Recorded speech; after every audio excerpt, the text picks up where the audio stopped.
Hey yo, peace to all the Ronalds across the world. This is Visceral. I'm going to answer some questions for you.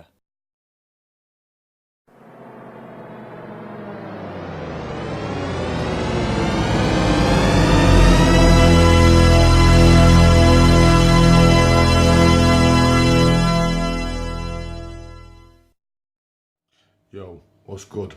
This is Blunt Head Talks. This is the first episode, and today we got Visceral. So the first question I'd like to ask Visceral is, what the fuck got you into battling in the first place? Well, I've been a fan of battling for a long time. I used to watch like the WRCs and the Smack DVDs and like Fight Club on MTV2 and all of that. So I was always a fan of it, but just sort of to watch and to listen to, I wasn't never really thought I'd get into. I wasn't really interested in doing that, to be honest, because I didn't want to sort of stand there and just have to take all that fucking abuse. But I think it was last year I had a bit of a back and forth with this guy called C-Rap, who I'd met once, but it's kind of happened online, and a little bit of banter was going on, and he wanted to battle and I wanted to battle, and people were kind of hyping it, so I thought, why not? So we put on an event in Manny, and it was, to be honest, it was pretty monumental for us, that. And yeah, it was a big event. It was a big battle,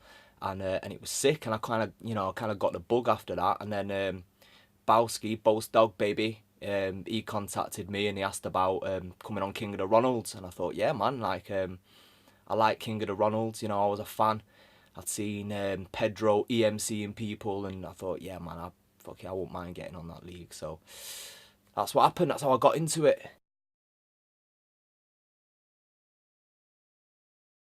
And you made your home at King of the Ronalds now as well, man. Like, you smashed it with a couple of battles there. It's barred, and then the title match, whatever it was, smashed it, man. So yeah, big up for coming to King of the Ronalds, man. So who's the influence in this shit? Who do you look up to? Right, so my main influences in battle rap, I'd say from the early days, were like Jin was probably like one of the first guys who I got into, and Serious Jones, Iron Solomon, Math, and then later on, like when it got into Don't Flop and that sort of O'Shea, he was my favourite, still is one of my favourites. Tenchu, Chronicle, Nishi. Oh, and I saw all these guys, I thought, yeah, man, I like what these guys are doing. And then obviously there's so many UK, American, Canadian battlers. I'm just a big fan of it, man, and I probably will be for a long time. So there's loads of names I could throw at you, man. But yeah, those were my main influences early on back in the day. Oh, of course, as well, Thesaurus, Immaculate, Possessed, What's His Face, all that shit.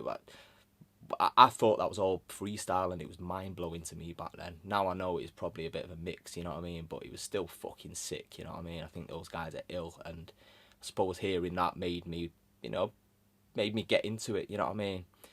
So there you go, there's that one. So some good influences there.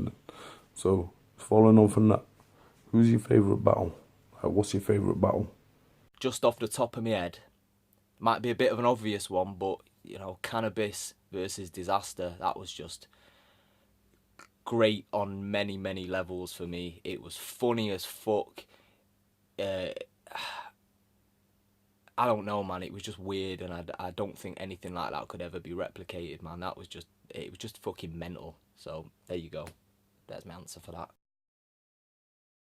Yo, can't even lie, man. Can you imagine how embarrassed Cannabis was to actually have to pull his notepad out in the battle? He should have just fucking left it, in all honesty, man. Just walked off the stage, gone. But no, he pulled out his notepad and looked a dickhead. But forget about that shit, man. What's your favourite battle of your own? I've got two, really. So my first one would have to be the C-Rap one.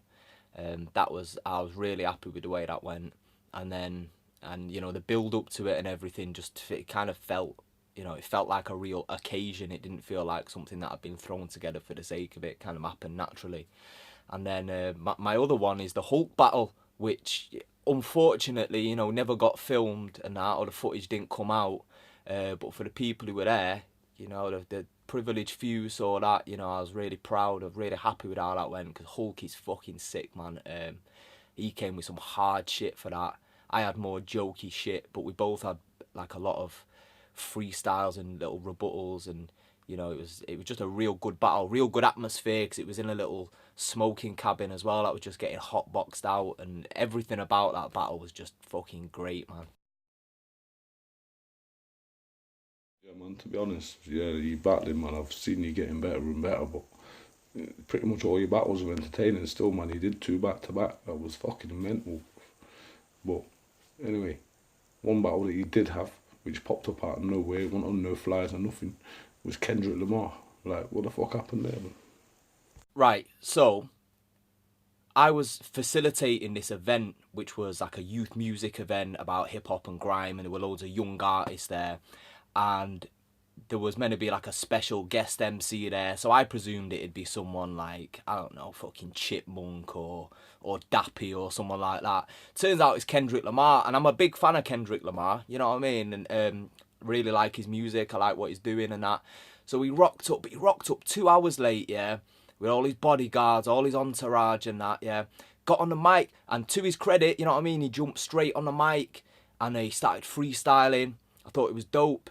But then after that, it was like all the sort of young MCs, I felt this sort of hesitation, sort of no one really wanted to get on the mic after him. So I thought, right, I'll get the ball rolling, so I grabbed the mic, and he was saying some shit before about like, oh, I'll whoop anyone's ass, and da-da-da, I'm the sickest MC and all that. So I thought, I'll kind of riff off that a little bit. So I said something like, yo, don't, something, you wouldn't whoop my ass, you ain't the sickest MC. But then I said something about, I'm only joking, you know what I mean, respect. And then I can't remember what I said, but I kind of brought it back, and I sort of let him know I was only joking. I bigged him up. I'm sure I even said something about, king of the West Coast, you know what I mean, respect to you and that.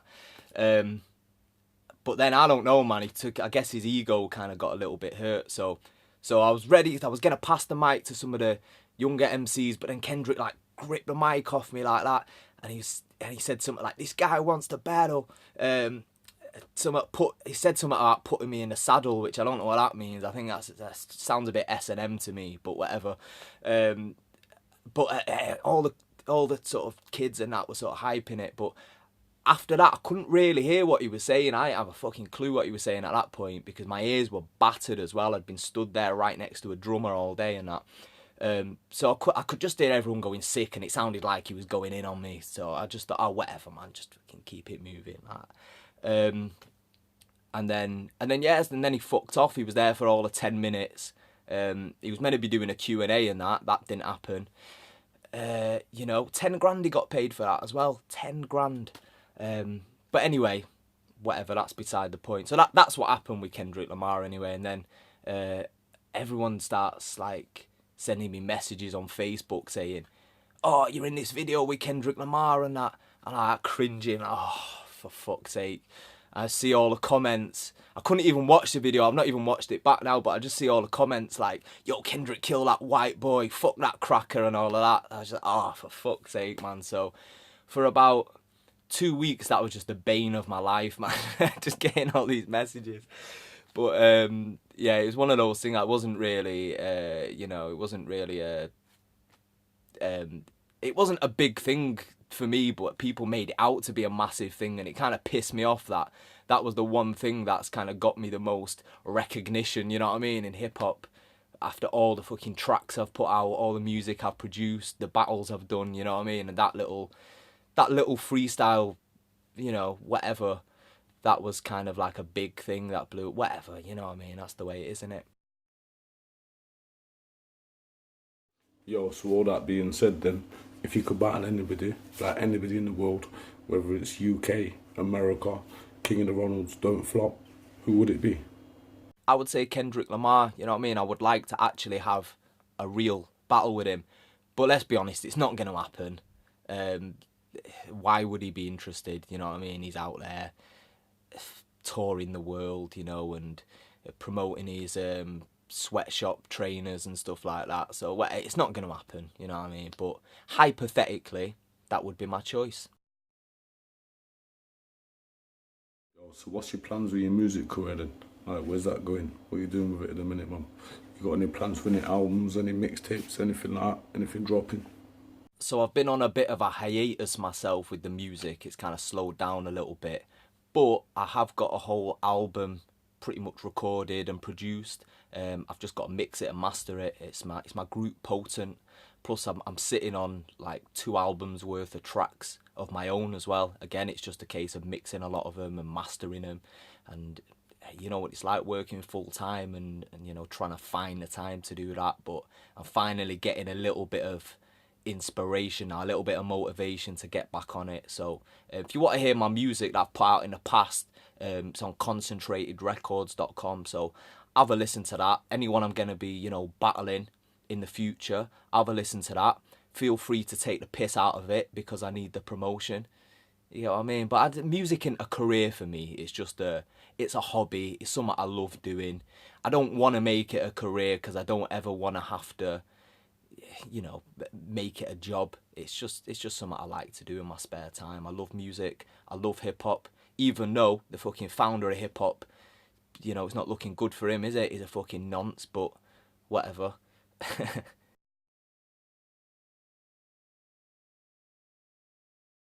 So when it actually comes down to a battle, then what do you prefer to hear, man? Bars or jokes?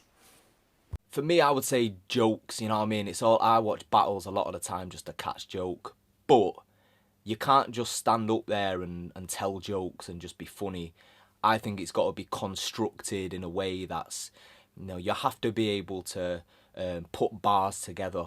So I would say a little bit of both, but jokes really.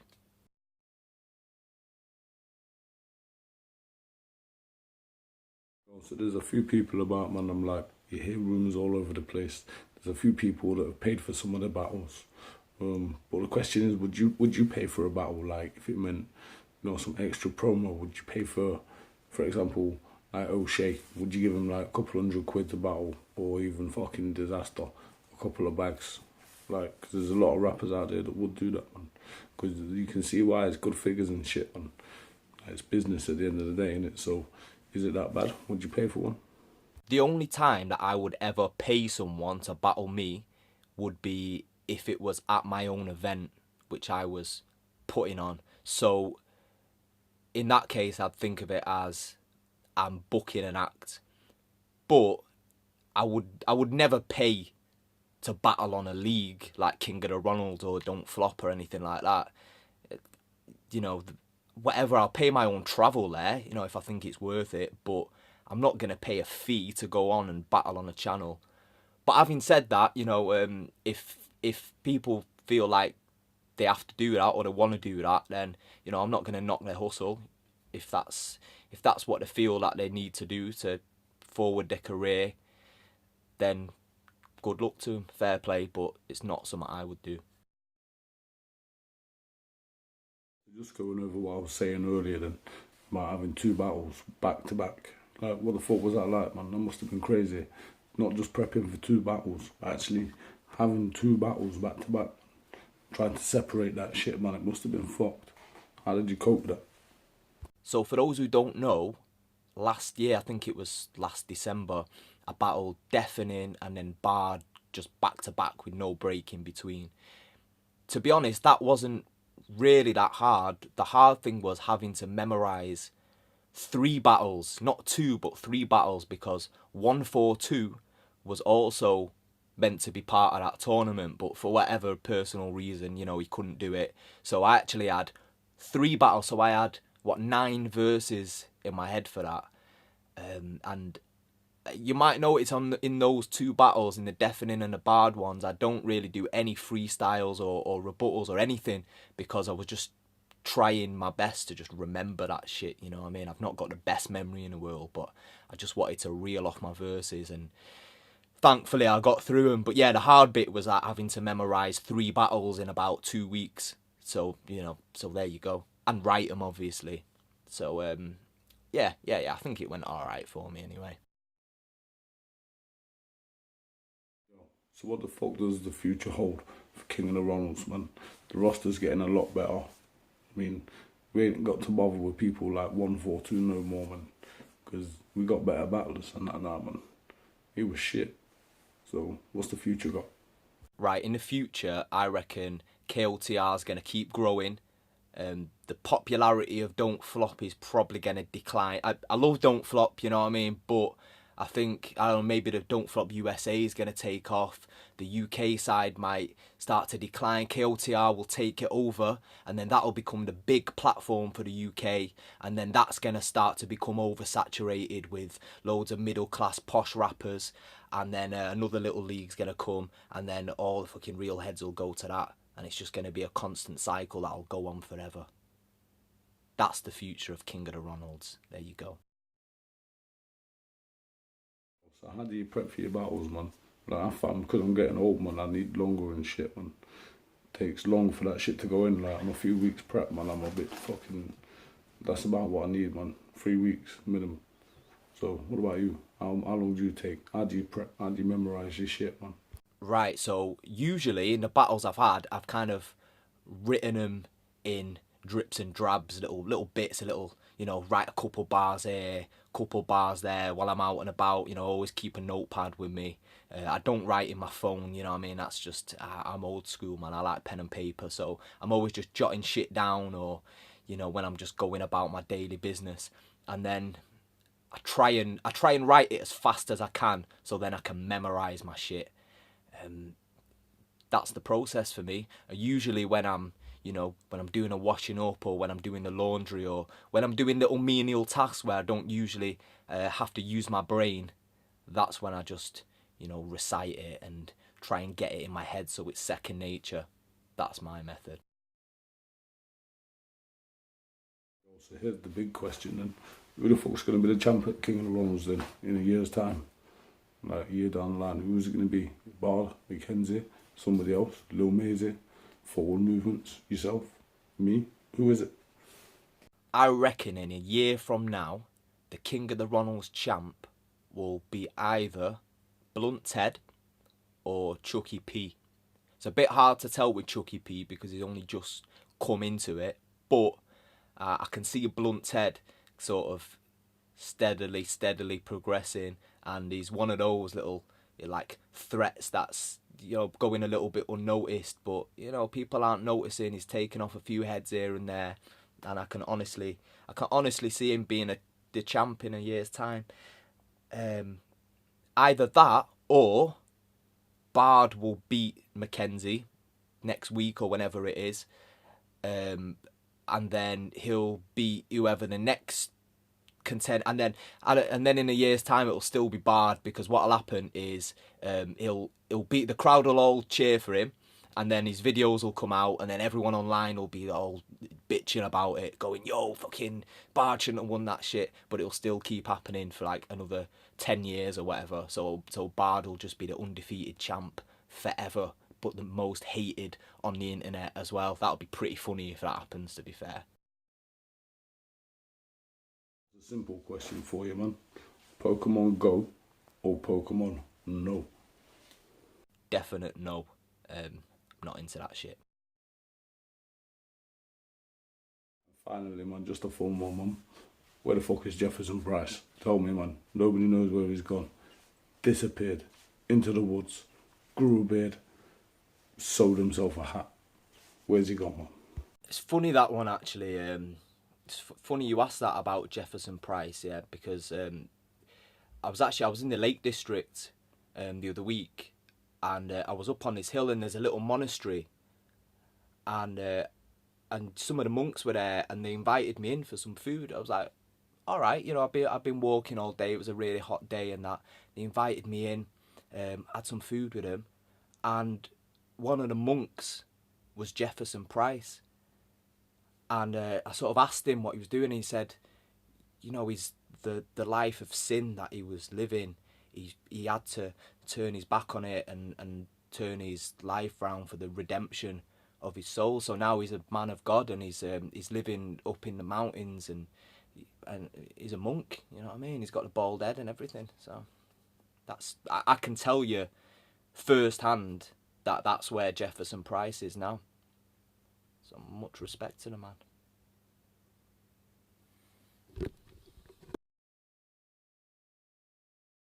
Yo, so that's the end of the first ever episode of Blunt TED Talks.